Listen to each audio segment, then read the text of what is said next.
Hello guys, this is सूरज राजपुरोहित और आज आपके लिए मैं एक नया वीडियो लेके आया हूँ जिसमें आपको बताऊंगा हेल्थ से रिलेटेड कुछ टिप्स और खास तौर पे मैं बताऊंगा वो है बेली फैट कैसे कम करें। तो दोस्तों, सबसे पहले मैं जो बात डिस्कस करूंगा आपसे वो है कि बेली फैट बढ़ने के रीजंस क्या है। तो इसमें बहुत सारे मल्टीपल रीजन की वजह से आपका बेली फैट बढ़ता है।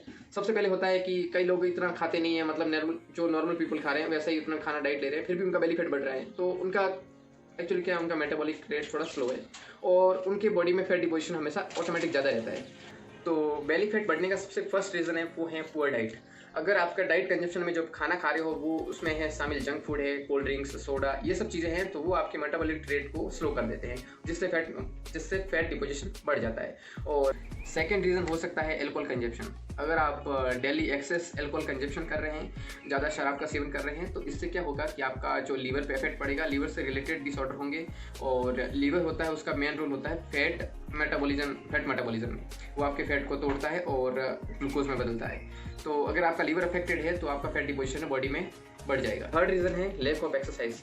अगर आप डेली ऑफिस में वर्क करते हो या फिर आप ज़्यादा आपको बैठ के काम करना पड़ता है तो इससे भी आपकी ओबेसिटी बढ़ जाती है, क्योंकि आप पूरे दिन में आप जितनी कैलोरी लेते हो उतनी कैलोरी बर्न नहीं कर पाते, तो ऑटोमेटिक जो एक्स्ट्रा कैलोरी होती है वो फैट में कन्वर्ट हो जाती है।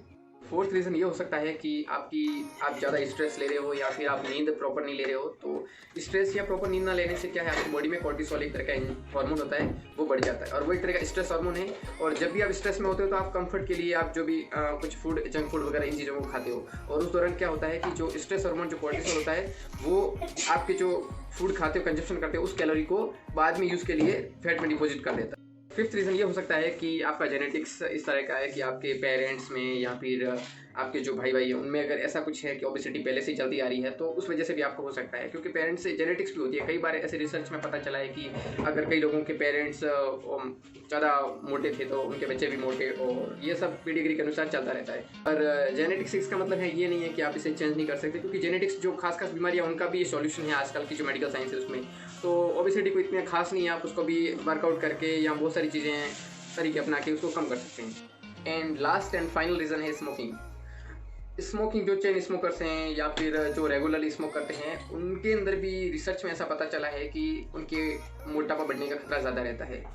और इसलिए आपको कुल मिलाकर ये सारे रीजंस हैं वो आपके लिए बेहद, हर किसी की बॉडी के लिए घातक हो सकते हैं। तो आप रेगुलर एक्सरसाइज कीजिए, थोड़ा डाइट शेड्यूल अच्छा कीजिए और कम कैलोरी वाली चीज़ें खाइए, प्रॉपर स्लीप, ये सब चीज़ें। जो भी कंक्लूजन निकलता है वो ये है कि आपकी बॉडी है वही आपका घर है, उसी में आपका निवास रहता है। क्योंकि अगर आपकी बॉडी सही नहीं है तो आप ना पढ़ सकते हो, ना कोई काम कर सकते हो, कुछ भी नहीं कर सकते कुल मिला के। अगर आप छोटा सा, अगर आपका कट भी लगा हुआ है तो आपका पूरे दिन फोकस उसी पे रहेगा। तो जैसे कि बहुत पुरानी कहावत है कि पहला सिर्फ निरोगी काया, वैसे ही आपका जो रियल पार्टनर होता है वो आपकी बॉडी होती है। उसका ख्याल रखिए और सेहतमंद रहिए।